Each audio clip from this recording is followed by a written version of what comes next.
up. Magikarp's highest base stat is actually speed, which is at 80. It shows us that disregarding other factors such as nature, a Magikarp will naturally be fast. Just like how Magikarp's low attack stat of 10 shows that a Magikarp will naturally have a weak attack power.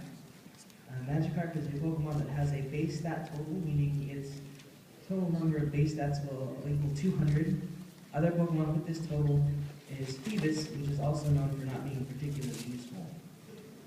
While the lowest base stat total of a Pokemon, I believe, is Suncurrent at 180. Here we have the maximum stats a Magikarp, Gyarados, and a Phoebus can have. Just as a note, these are the maximum stats it can have at level 100 and of a specific nature. The natures of a Pokemon can determine how high certain stats will end up getting. Like an adamant nature raises attack but keeps special attack low, meaning that you will not find a Magikarp with stats this high in the wild. Its lowest again is attack at 130, which is highest at 284 with speed. As a quick note, the highest of all Pokemon for all the different categories are attack goes to Deoxys in attack form at 504, and speed goes to, again, Deoxys, but in speed form at 504. Okay. So I'm going to attempt to explain how to use a Magikarp and one other Pokemon to sweep your opponent's team. Now this only works in player versus player battles. And I'll explain a little more as we go why that is, but you can't use this in-game, you can't use it like against the Elite Four. I'll just get into it so I can explain to you guys. So you're going to need a Smeargle first off, or something that can learn all the same moves that we're going to use, and it should be holding a Salad Berry. A Salad Berry raises the holder's speed when their health reaches 25% or lower. And it needs Spore, Substitute, Belly Drum, and Baton Pass. So like I said, there are, I think, a couple other Pokemon that can have this specific combination of moves.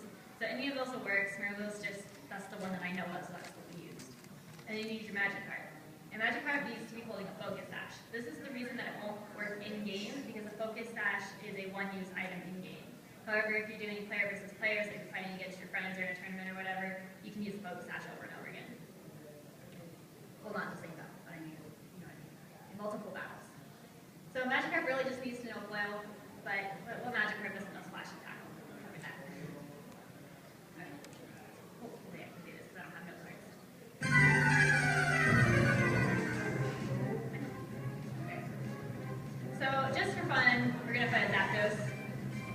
Now Zapdos' speed might actually be a little bit high. I didn't think of this until after I put everything together. Zapdos' speed might actually be a little too high to pull this off flawlessly, but we're going to try. So we're going to send out Smeargle first. Smeargle sounds funny. And the first thing you're going to want to do is use Spore. And your Smeargle should be trained to be fast enough to move first. So I don't want to get into how to train your Pokemon and have certain stats, but you're going to need to train the Smeargle to be fast. Nothing else really matters. So if you go first, you're going to put Zapdos to sleep. Hopefully he's going to stay asleep for another while. Sleep can last up to, I think, 5 turns is the max. And this actually takes 4 turns to set up. The next thing you're going to want to do is use Substitute. Substitute is also a good backup. So just in case Zapdos does wake up, you have your Substitute and you're not going to be knocked out immediately. This is also going to cut 25% of your health.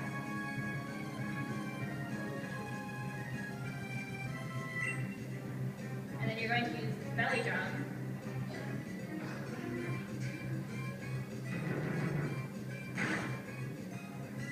Belly Drum's going to cut 50% of your total health, and it's going to maximize your attack, so Smeargle's attack is now at ×4. And this will activate your Salad Berry because you lost 25% and then 50%. And it's going to raise your speed by 1 level, I think, so you should be at 1.5 speed. Like I said, just in case Zapdos wakes up, your Substitute should hold. Or not hold, but I mean, break, save you from that.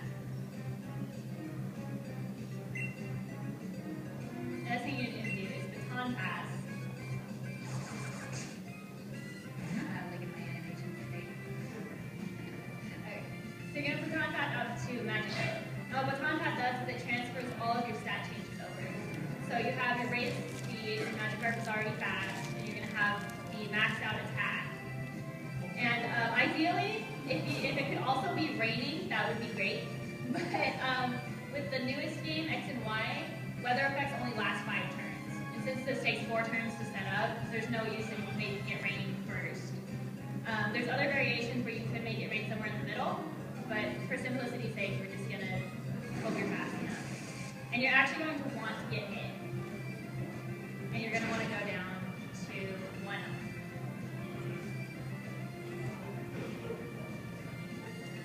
Okay, so a quick recap.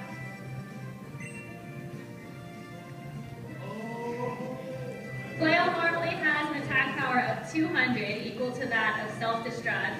And now your attack power is multiplied by 4. So in theory,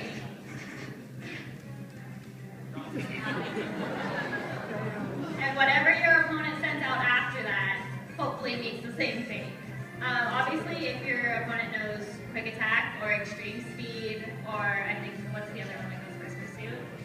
Anything that moves first, or if they've got a quick claw, you're done for. But hopefully, at least you can make them mad for a little bit. Oh yeah, or if they have insomnia, or if they have, it's a couple other things. Yeah, there's flaws to that plan, but it does work on occasion. If you're really, really lucky. So now that we've tackled competitive battling, we're actually going to look at the possibility of Magikarp, or rather a team of Magikarp, taking out the Elite Four. Now, really this is just an analysis of how a Magikarp in each game would take out Ghost-type Pokemon, because really if you have 6 level 100 Magikarp, you're going to get through on Tackle and Flail. Like, if you have 6 level 100 anything, you're going to get through. But we're going to take a look anyway. So, in Generation 1, games Red, Blue, Green, and Yellow, the problem is Agatha with her Ghost-type Pokemon.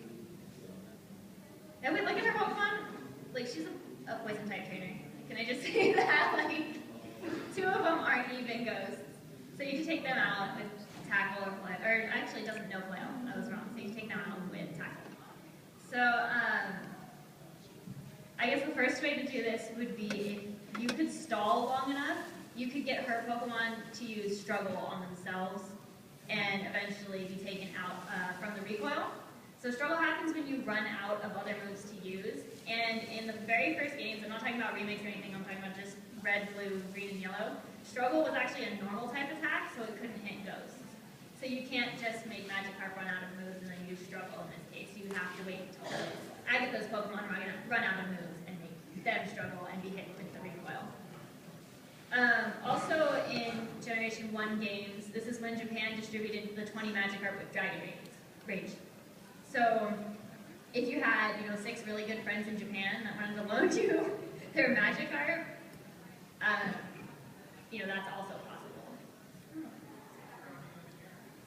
So in theory, it's doable. It wouldn't be fun, but it's doable.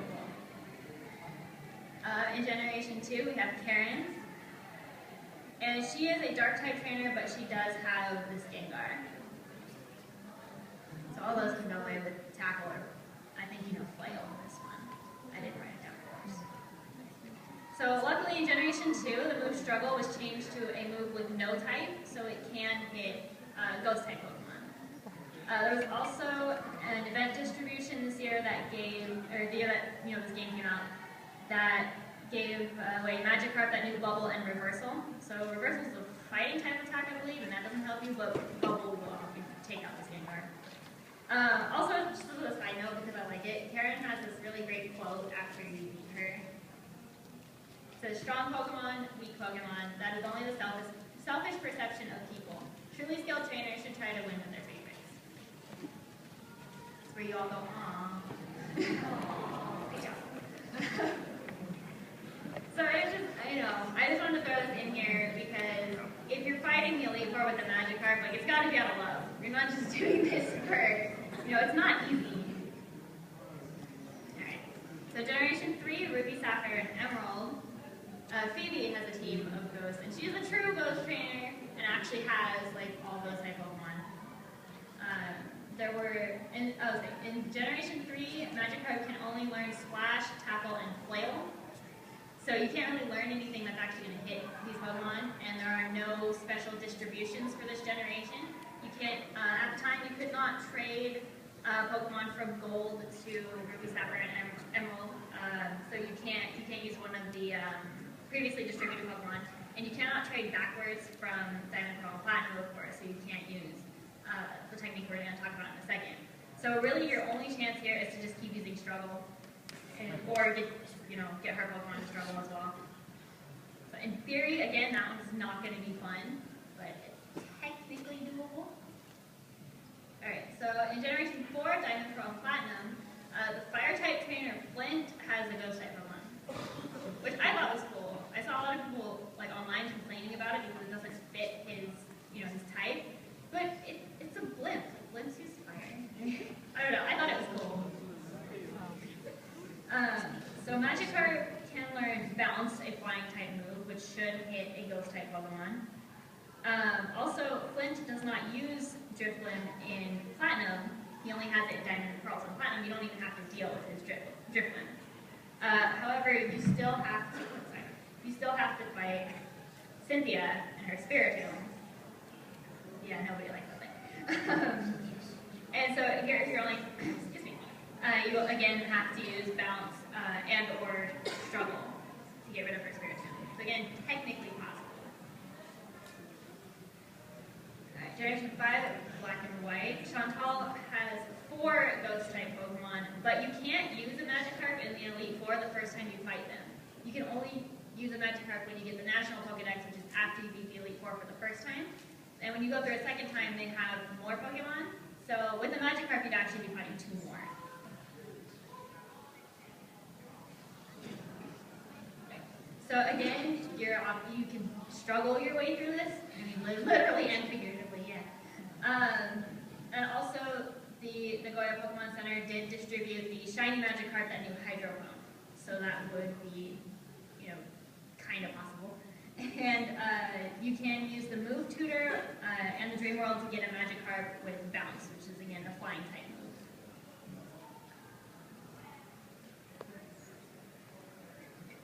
In Generation 6, we have Malva, again the fire type trainer with a ghost type Pokemon. This one's actually fire.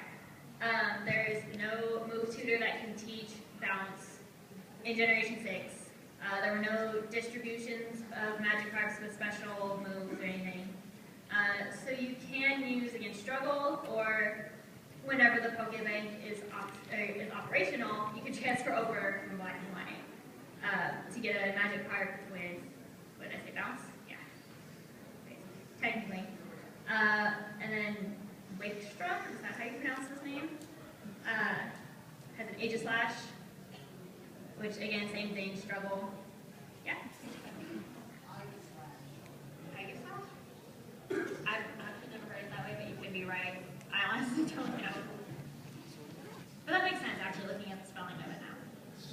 Anyway, again, you can use Struggle, or you can eventually transfer a Magikarp from Black and White that knows Bounce.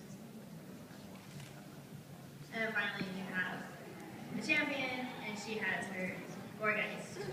And again, same thing, Struggle or Bounce. So technically,